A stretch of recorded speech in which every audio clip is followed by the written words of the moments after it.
সে বুঝে গেছেন আপনি এখন তার পেছনে যাবেন না, তাই কাউকে খুঁজছেন যে আপনাদের দুজনের রিলেশন ঠিক করে দেবেন।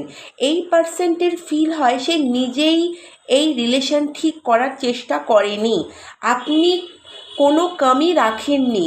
সে জানে আপনি কত এফোর্ট দিয়েছেন এই রিলেশনশিপে, কতটা খেটেছেন এই রিলেশনশিপে, কতটা কম্প্রোমাইজ করেছেন। তবে একতরফা এফোর্ট কখনোই কাজ করে না যদি সামনের মানুষ পিছনে সরে যায়। এই কারণে আপনাদের মধ্যে নো কন্ট্যাক্ট এসেছে, কারণ সামনের মানুষ পিছনে সরে গেছেন।